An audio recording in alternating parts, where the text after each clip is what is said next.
It's arc on the shot. To get super technical and nerdy. When I miss short, and that's a product of a flat shot. So when I'm on and I'm cooking, I got some good arc on my ball, and when things are off a little bit, it's a little flat. And so kind of really focusing in practice, and when I can get my work in between games on having the appropriate amount of arc, really makes that hoop seem bigger to me when I'm shooting it.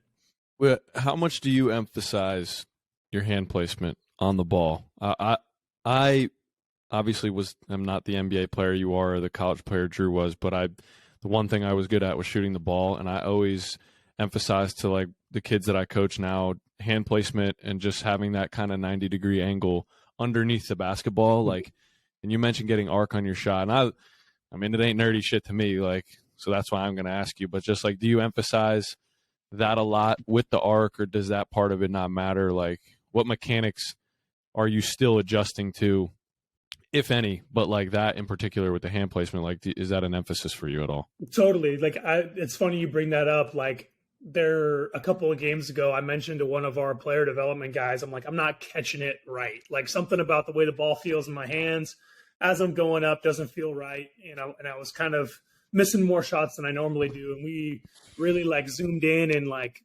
watched some film over the shots that I was, shooting over those couple of games. And like, sure enough, instead of, that 90-degree angle underneath the ball, I was here. Mm-hmm. And you have to change the angle as you go, and then you got to shoot it, which leads to a bunch of inconsistencies and sure enough misses. So it's funny you bring that up. Like, that's something that we looked at and we identified, and sure enough, the next day, on my own, getting some work in, like, shit was cash. Just because I, refocused and reemphasized getting my hand back and underneath the ball. God, I love that. I love the nerdy shit, man. That's great stuff. I'm going to add that to my game so I can break the 3-point record this year. You got a 0% chance. Yeah, good luck. But